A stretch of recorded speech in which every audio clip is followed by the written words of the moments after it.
زم زم رک جا، عبرانی زبان میں زمزم کہتے ہیں رک جا. اتنا پھیل رہا تھا نا وہ پانی، ایسا چشمہ پھوٹا ہے اس کے اندر سے. اللہ کو قربانی بڑی پسند ہے.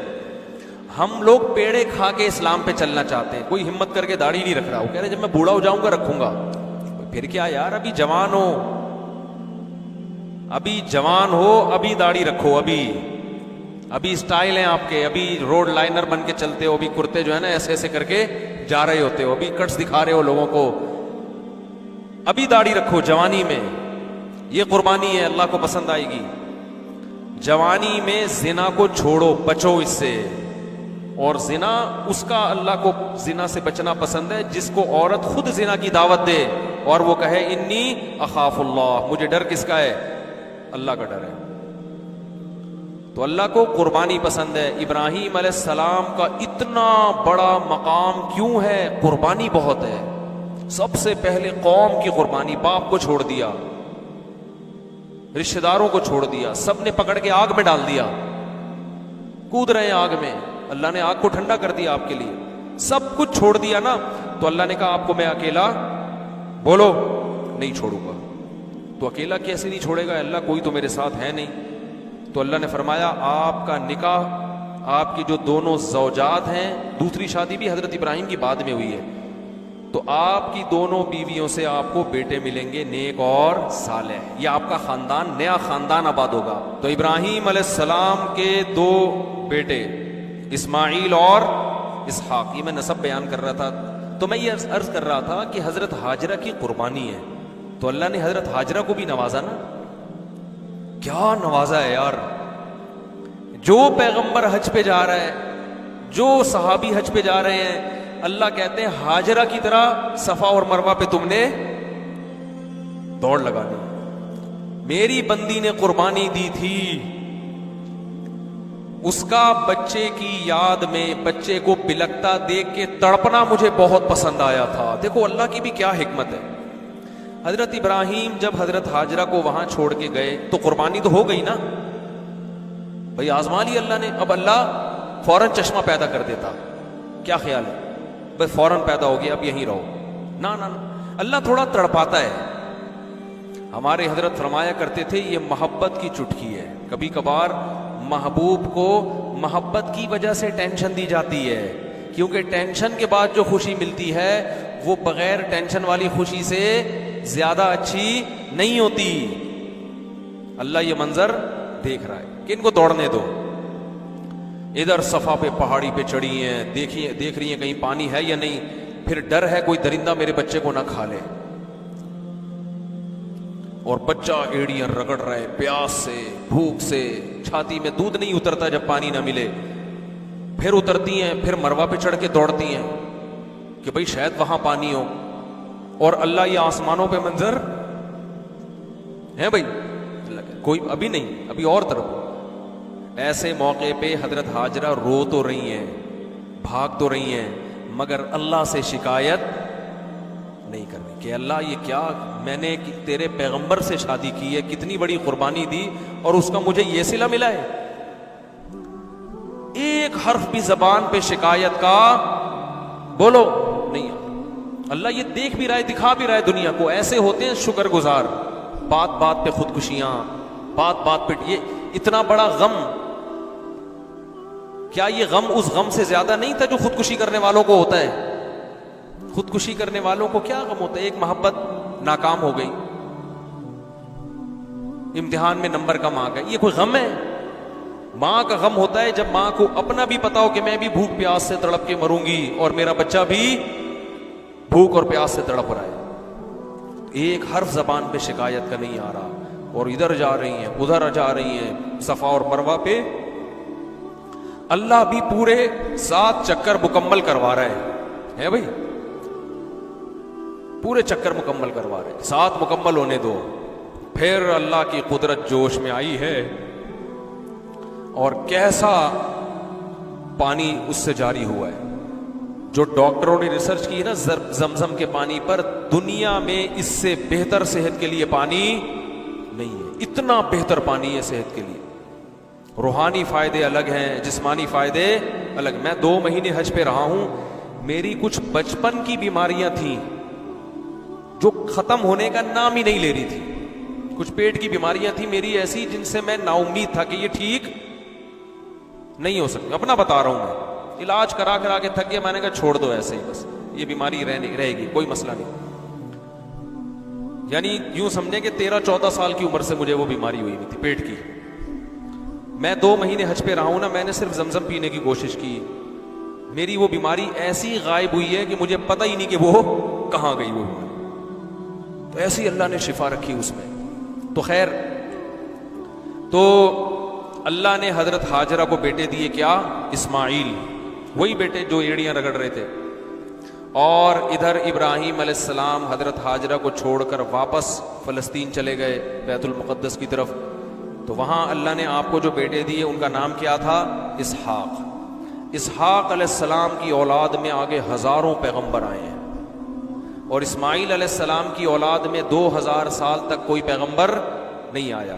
ایک قبیلہ جرہم وہاں جا رہا تھا, انہوں نے دیکھا کہ یہاں پانی ہے ریگستان میں, تو انہوں نے وہیں پڑاؤ ڈال لیا, پھر وہیں آبادی ہو گئی. اسماعیل علیہ السلام نے انہی کی عورت میں سے کسی عورت سے شادی کی. حضرت اسماعیل کا جو گزر بسر تھا وہاں کیا تھا؟ شکار.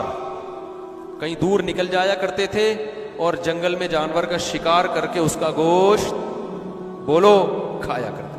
کیا خاندانی اسٹائل تھا یا نہیں تھا؟ یہ مسلمانوں کی ہے, پتہ نہیں پب جی میں لگ گیا ہے, کس میں لگ گیا ہے. شکار کرو اللہ کے بندو, کوئی ڈھنگ کے صحت والے کام کرو. پہاڑوں پہ چلنا ہوتا ہے نا شکار کے لیے, تو چلا تو جاتا نہیں ہے, چلیں گے کہاں سے؟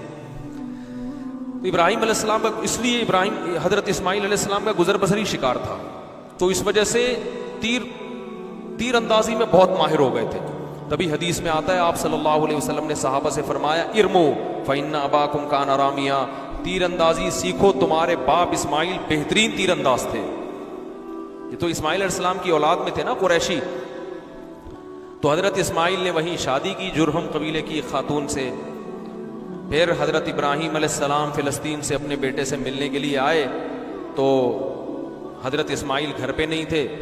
ان کی زوجہ سے, اپنی بہو سے پوچھا میرا بیٹا کیسا ہے تمہارے ساتھ؟ انہوں نے ایسا ہے ویسا ہے, ایسی برائیاں بیان کی. وہ سمجھ گئے کہ یہ ناشکری عورت ہے, کیونکہ وہ تو پیغمبر ہے, پیغمبر تو حقوق ادا کرتے ہیں, یہ ناشکری ہے. تو حضرت ابراہیم علیہ السلام نے اپنی بہو سے کہا کہ میرا بیٹا آئے نا تو اس سے کہنا کہ گھر کی کیواڑ تبدیل کر دو. کیواڑ کہتے ہیں نا دروازہ, چوکھٹ. تو وہ جب گھر پر آئے اسماعیل علیہ السلام, انہوں نے کہا کہ بیوی نے بتایا کہ آپ کے والد آئے تھے, کہہ رہے تھے گھر کی کیواڑ تبدیل کر دو. انہوں نے کہا یہ مجھے کہہ کر گئے کہ میں تمہیں طلاق دے دوں. تو حضرت اسماعیل نے اپنی زوجہ کو بولو طلاق دے دی, پھر دوبارہ شادی کی. آپ نہ کریے گا یہ کام کہ آپ کی بیگم ناشکری ہے. ایک تو پتہ نہیں کہ ناشکری ہے بھی کہ نہیں ہے, ہو سکتا ہے آپ میں ہی فالٹ ہو.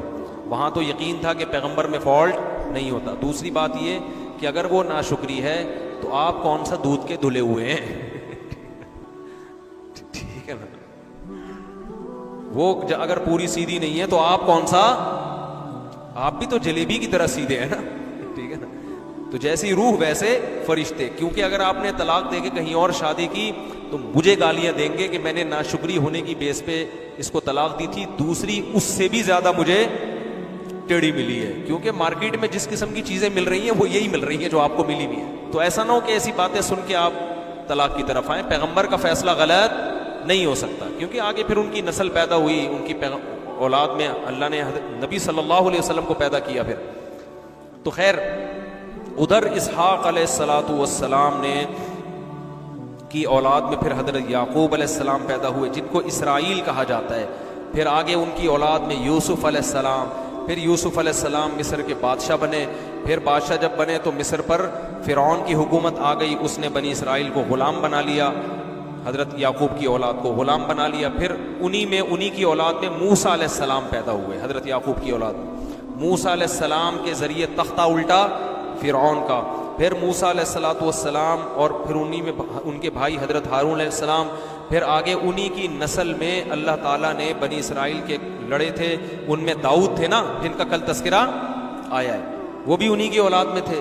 وہ سب اسحاق علیہ السلام کی اولاد میں آ رہے ہیں. داؤد علیہ السلام کو حکومت ملی بنی اسرائیل کی حکومت پھر دنیا پہ قائم ہوئی. داؤد علیہ السلام کے بیٹے تھے سلیمان علیہ السلام. پھر سلیمان علیہ السلام کی بہت بڑی حکومت قائم ہو گئی. پھر آہستہ آہستہ وہ حکومت ختم ہوئی. پھر اللہ نے بنی اسرائیل میں آگے پیغمبر بھیجے جن میں حضرت عمران پیغمبر تو نہیں تھے لیکن اللہ کے ولی تھے. تو حضرت عمران کی جو زوجہ تھیں انہوں نے منت مانی تھی کہ میرے بیٹا پیدا ہوگا میں بیت المقدس کی خدمت کے لیے اس کو وقف کر دوں گی. تو حضرت عمران کے ہاں بیٹے کے بجائے بیٹی پیدا ہو گئی. ان بیٹی کا نام کیا تھا؟ مریم. اور ان کے خالو تھے حضرت زکریا علیہ السلام. سمجھ میں نہیں آ رہی بات؟ تو زکریا علیہ السلام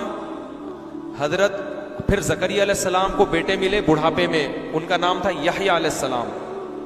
تو یحییٰ علیہ السلام، حضرت مریم، حضرت زکریا، حضرت عیسیٰ، یہ چاروں ایک ہی دور کے ہیں. بہت مشکل ہے. زکریا علیہ السلام یعنی ہمارے نبی سے 600 سال پہلے کے پیغمبر ہیں. یہ ہمارے نبی سے کتنے سال؟ 600 سال پہلے یہ چاروں آئے ہیں. حضرت مریم، حضرت زکریا جو حضرت مریم کے خالو، زکریا کے بیٹے حضرت یحییٰ جو حضرت مریم کے خالہ زاد بھائی بھی ہو گئے، اور ادھر حضرت مریم کے بیٹے حضرت عیسیٰ. تو حضرت عیسیٰ حضرت اسحاق کی جو اولاد میں پیغمبر چلے تھے ان میں آخری پیغمبر کون ہے؟ حضرت عیسیٰ علیہ السلام. بات سمجھ میں آ رہی ہے کہ نہیں آ رہی؟ تو حضرت عیسیٰ کے بعد اللہ نے پھر کیا کیا؟ جو ادھر مکہ میں 2000 اچھا یہ پورا 2000 سال کا تقریباً ہے، ابراہیم علیہ السلام سے لے کر نبی صلی اللہ علیہ وسلم تک تقریباً کتنا بنتا ہے یہ؟ 2000 سال. تو ان 2000 سال میں ادھر اسماعیل علیہ السلام کی اولاد در اولاد در اولاد ہو رہی ہے مگر ان میں کوئی نبی پیدا نہیں ہوا. تو اسماعیل علیہ السلام کی اولاد میں ایک ہی نبی پیدا ہوئے جن کا نام تھا محمد صلی اللہ علیہ وسلم. یہ سلسلہ کھوپڑی میں آیا کہ نہیں آیا؟ باقی ادریس علیہ السلام وہ ابراہیم علیہ السلام سے پہلے کے ہیں.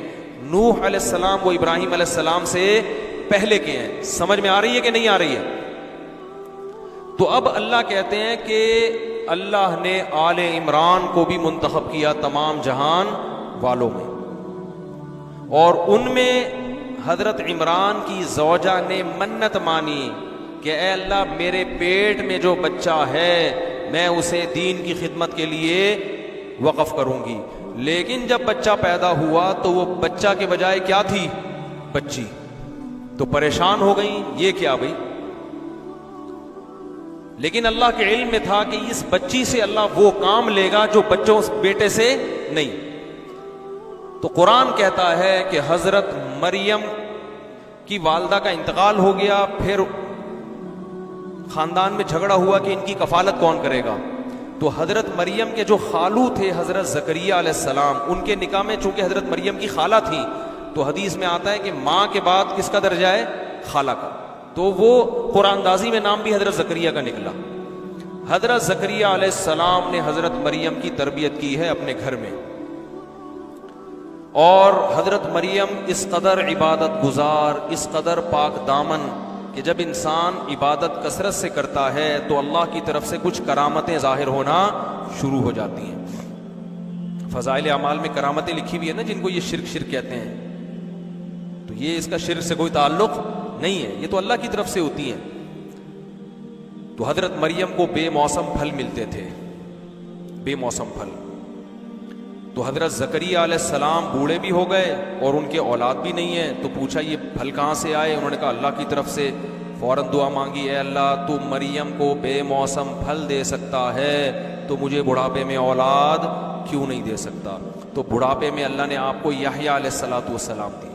اور عجیب بات یہ ہے کہ اتنا مبارک خاندان جس کی قرآن تعریفیں کر رہا ہے، قرآن کہہ رہے زکریا اور ان کی زوجہ ہم سے دعائیں مانگا کرتے تھے، نیکی میں ایک دوسرے سے آگے بڑھ چڑھ کے پہل کیا کرتے تھے. اتنا مبارک خاندان، لیکن زکریا علیہ السلام کو بھی قتل کیا گیا، سر پہ آرا رکھ کے چلا دیا گیا ان کے. یحییٰ علیہ السلام کو بھی قتل کیا گیا، حضرت عیسیٰ علیہ السلام کو بھی قتل کرنے کی کوشش کی گئی. اس سے پتہ چلتا ہے بھائی یہ دنیا دار العمل ہے، دار الجزا نہیں ہے. یہاں بڑے بڑے پیارے پیغمبر دنیا میں آئے ہیں اور لوگوں نے ان کے ساتھ ظلم کیا، سروں پہ آرے رکھ کے ان کے دو ٹکڑے کر دیے. لیکن نہ آسمان حرکت میں آیا نہ زمین میں جنبش ہوئی. کیوں؟ قرآن کہتا ہے وَلَا تَحْسَبَنَّ اللَّهَ غَافِلًا عَمَّا يَعْمَلُ الظَّالِمُونَ. ظالم جو کچھ کر رہے ہیں اللہ کو غافل مت سمجھو. انما یؤخرهم لیوم تشخص فیہ الابصار. میں نے ایک دن رکھا ہوا ہے حساب و کتاب کا. ورنہ سوچو قرآن جن پیغمبروں کی اتنی تعریفیں کر رہا ہے ان کے قاتل کتنے بدبخت ہوں گے, کتنے بدبخت ہوں گے.